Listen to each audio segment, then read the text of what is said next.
galing kami sa timeout, napaglingon ko sa court. Eric was in the face of my import. And that's all the way from their bench. So, iniisip ko, paano siya nakarating ng gano'n na hindi man lang siya pinigilan ng referees. I was trying to protect my players because he was trying to intimidate my player.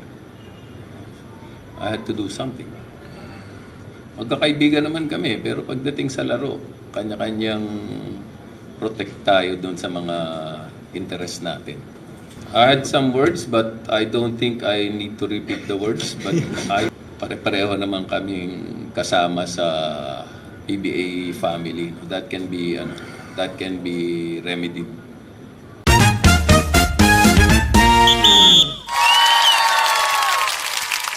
Alright, simulan na natin muli ang updates dito sa 2026 PBA Commissioner's Cup.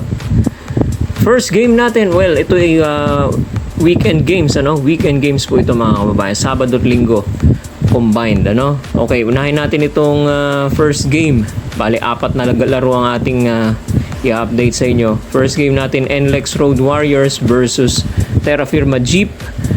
95-85 po ang ating final score. Panalo po ang NLEX Road Warriors over the Terra Firma Jeep. Hindi po nasagasaan, hindi po dinaanan ng Terra Firma Jeep ang NLEX, kundi bagkus nanalo pa ang highway over sa Jeep mga kababayan. 95-85 po ang final score. Best player po natin dyan si Robert Berto Bolic with 20.7 rebounds and 6 assists po yan. Hindi po 3-point field goal kasi pag field goal fraction po or percentage. So 6 assists po yan. Okay, at naka-long 4 itong si Robert Bolic. Kilala naman natin ito si Robert Bolic. Mahilig magtititira sa labas, Kaya yung fade away 4-point shot niya, was the dagger. Ika nga nila, At tuluyan ng nagbaon dito sa Terra Firma Jeep. Alright? Next game po natin, second game ng Sabado.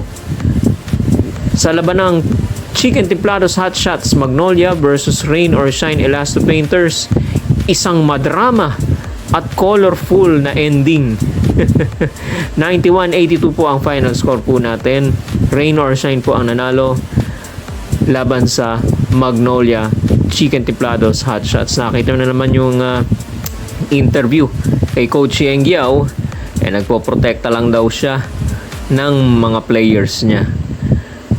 Buti itong import ng Rain or Shine, si Jalen Johnson, hindi mainit ang ulo, well, except kung ipo-provoke mo katulad nung nangyari kay Glenn Cobontin. Pero generally speaking, ang observation ko rito, mahinahon siya. Tingnan nyo, kahit na sinasabihan na siya or siguro merong sinabing hindi maganda tong si Ariola, sa kanya. Napikon niya ata doon sa dunk, doon sa shimmy niya. Okay? May sinabi na siguro or pinagsabihan na ng nananatili pa rin siyang mahinahon. Okay? So, ang hindi nakapagpigil si Coach Yeng Giao sa pagtatanggol niya doon sa player niya. Okay? Kaya gano'n nangyari. So, konting kiskisan, konting pikunan, konting salitaan, ayan. Buti na lang napigilan agad. Okay, kundi suntukan ng coach ng coaching staff 'yan. Okay? Na ayaw naman nating mangyari, syempre, lahat naman good friends sa loob ng PBA family. Okay? 91-82 po ang ating final score, Rain or Shine versus Magnolia. Best player po natin dyan, ganda ng laro ni Gian Mamuyak.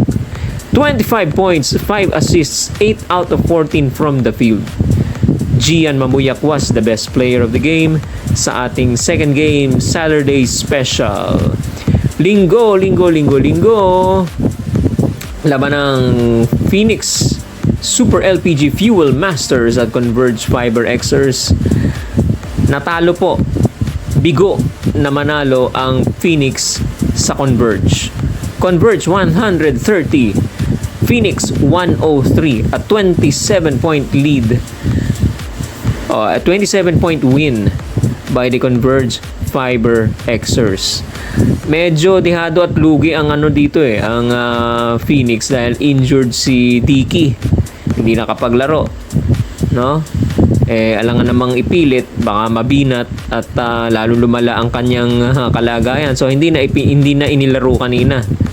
So ang resulta ayan, may import yung kabila, bago pa si Donovan Smith. Actually si Donovan Smith naging import na sa PBA. Okay, sa Phoenix yata. Sa Phoenix mismo. Okay? Naglalaro na import para sa Converge. No? Ayan. Katunayan yan, si Donovan ang nagpanalo, isa sa mga nagpanalo sa Converge. Nagtala lang naman siya ng 32 points, 12 rebounds, at 12 out of 20 from the field. Sapat na yan para siya ay tanghaling best player of the game. Donovan Smith, siya po ang ating best player of the game sa first game ng linggo, mga kababayan. Last game ng linggo,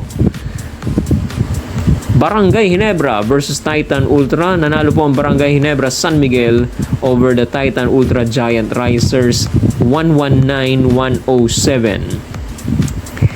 Best player po natin dyan, si RJ Abarientos. Mumuro na to si RJ Abarientos sa mga best player. Okay.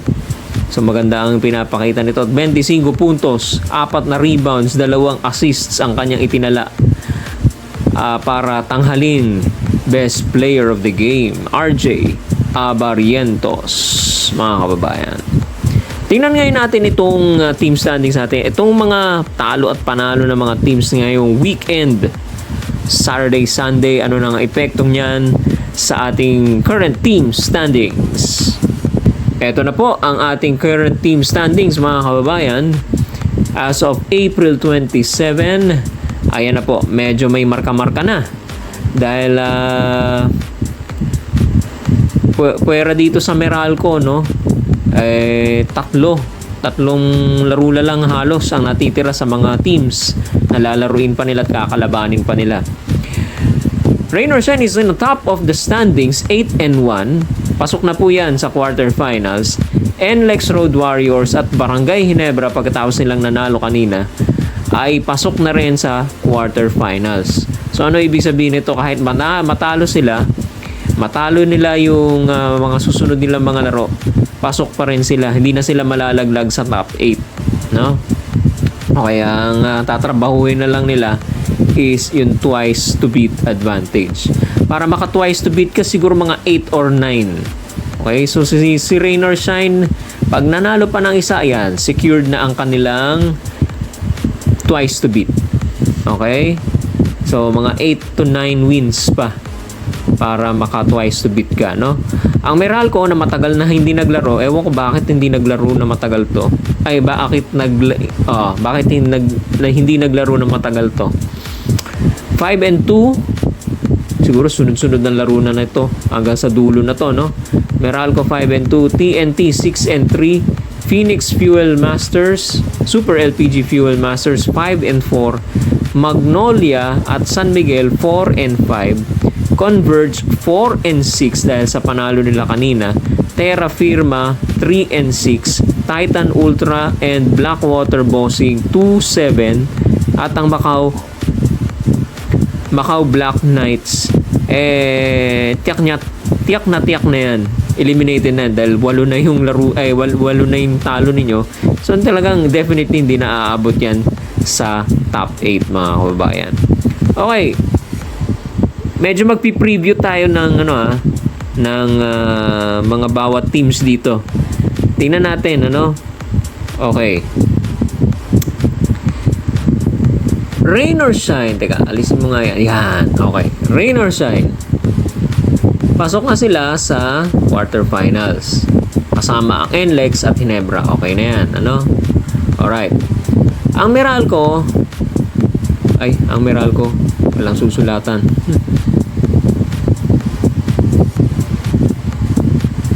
Okay. Ang Meralco, 5-2, 5 and 2. Okay? So, kung 5 and 2 ang Meralco, kailangan na lang nila ng isa pa. Para at the end, kung matalo man sila, 6 and 6. Okay? Ang magic number kasi is 6, 50-50. No? 50%.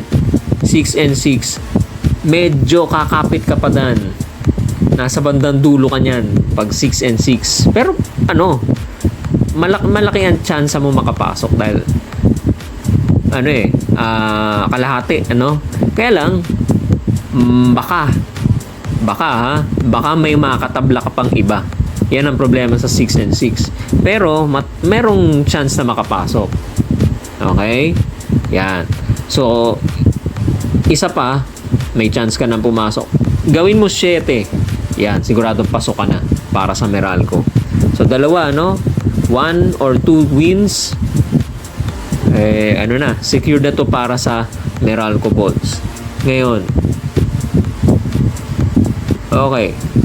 Phoenix, ang Phoenix Fuel Masters, isa na lang din para mag 6 and 6. Mas maganda kung magsi-7 sila. Parang halos pareho sila ng Meralco. Okay? Ngayon, itong TNT, isa na lang itong TNT para mag 7. Okay? Masisecure na nila yung A spot sa top 8. Okay? Pasok na sila sa quarter finals. Okay? So, yan ang magiging kapalaran ng TNT. Ngayon, itong Magnolia, okay? Magnolia, San Miguel.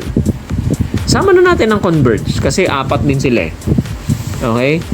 Ang Magnolia at saka San Miguel, mas may chance pa na makapasok. Bakit kanyo? Kaysa sa Converge. Bakit kanyo? 7-5 ang pwedeng ang katapusan nila. Okay? Which is, sabi ko nga kanina, secures a team of a playoff berth or sa quarterfinals. May pwesto ka na. Sigurado. Okay? 7 and 5. Oh, compare nyo naman sa Converge 4 and 6. 6 and 6 ang kanilang maximum na pwedeng maipanalo. Ang best record nila. Okay? So, kukumpara ninyo yung record ng Magnolia, San Miguel at saka ng Converge, mas lamang ng konti ang Magnolia at saka San Miguel. Maliban na lang kung magpapapanalo itong Converge at magtatatalo matatalo ng ilang mga games ang Magnolia at saka San Miguel. Yan. Diyan tayo magkakaroon ng tablahan sa 6 and 6 malamang. Okay? Yan. Ngayon, ang Terra Firma, pwede pa rin mag 6 and 6. Basta sunod-sunod lang ang panalo nila.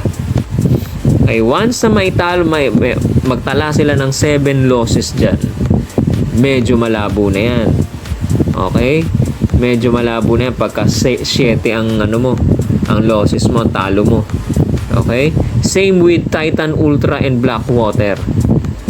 Okay? Practically, pag 7 na ang talo mo, halos out ka na. Okay? Halos out ka na. Okay? So, talagang magic number talaga dyan, 6. So, kung titingnan ngayon natin ito, magmula rito, isama na natin to. Yan ang, kumbaga parang cut off. No? Okay? Sama na rin natin to, Terra Firma. Okay? Etong tatlong ito, halos wala na yan. Okay? So, kung magsi-6 ka, again, ang magic number 6, kung magsi-6 po kayo, maaaring may makatabla ka.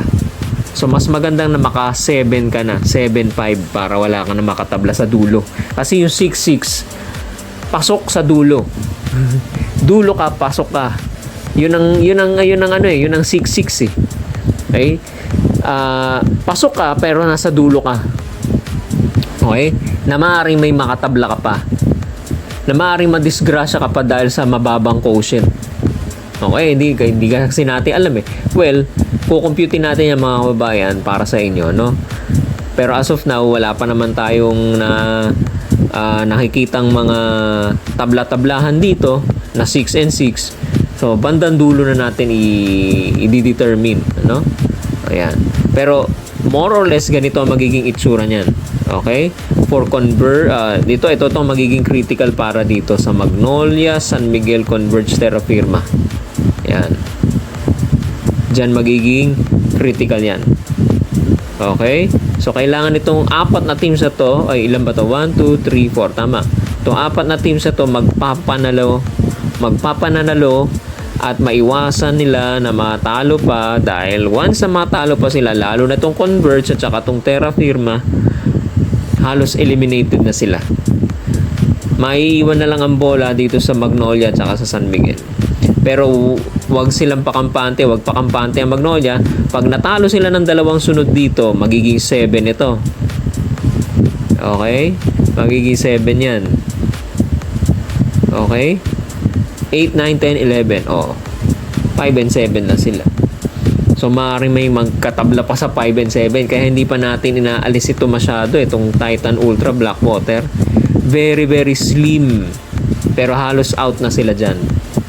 Okay? Tingnan nyo naman kalibre ng Magnolia, San Miguel. O, dyan pa lang medyo dehado ka na eh. Okay? Ang Titan Ultra tsaka Blackwater. Okay? So, yan muna ang ating outlook para dito sa team standings na ito. Sa mga susunod pa mga araw, titingnan ngayon natin o obserbahan natin ang galaw ng mga teams, mga kababayan. Schedule po tayo mga kababayan. April 28, yan po ay sa Tuesday. Ninoy Aquino Stadium, Macau Black Bears versus Black Knights versus Blackwater ang ating first game. San Miguel versus Meralco Bolts second game. April 29, Wednesday, susunod na araw, Ninoy Aquino Stadium pa rin. Titan Ultra versus Magnolia. NLEX Road Warriors versus Rain or Shine Elasto Painters. Yan po ay sa Martes. Susunod na mga laro sa May 1. Uy, libreng ticket po yan sa May 1. Sa Smart Araneta Coliseum. Libreng ticket po sa mga manggagawa dahil Labor Day po yan. Pwede pong manood ng libre. Pero ano yan, first come first serve po. Parang nung April 9 sa nung anniversary nila. Okay? First come first serve po yan. TNT Tropang 5G ang first game. Phoenix Super LPG Fuel Masters ang susunod. Ang kalaban I should say, ng TNT Tropang 5G sa first game. Second game, Meralco Bolts versus Barangay Ginebra. Ito madalas maglaban sa Commissioner's Cup to sa mga may import, Ginebra, Meralco. Okay? May 2, sumunod na araw. Ano ba yung May 2? Sabado. Okay. Ninoy Aquino Stadium, Terra Firma Jeep, Macau Black Knights, Converge Fiber Xers, and NLEX Road Warriors para sa second game natin, mga kabayan. At May 3, linggo po ito. Isang buong linggo na pala itong binibigay ko, May 3, Smart Araneta po muli. Meralco Bolts versus Blackwater Bossing. At ang susunod na game, sa May 3, second game, Barangay Ginebra. Maganda to. Barangay Ginebra versus Rain or Shine Elasto Painters. Alright, hanggang dito na lamang po mga kababayan ang ating updates tungkol dito sa nagaganap na 2026 PBA Commissioner's Cup. Para updated po kayo sa PBA at sa iba't iba pang uri ng sports, dito na kayo tumutok at sumubaybay sa ating YouTube channel, Talking Toshi Sports. Sa mga bagong pasok, huwag niyo po kalimutang mag-subscribe sa ating YouTube channel. Again, it's Talking Toshi Sports. Magandang araw po sa inyo lahat at maraming salamat po sa inyong pagsubaybay.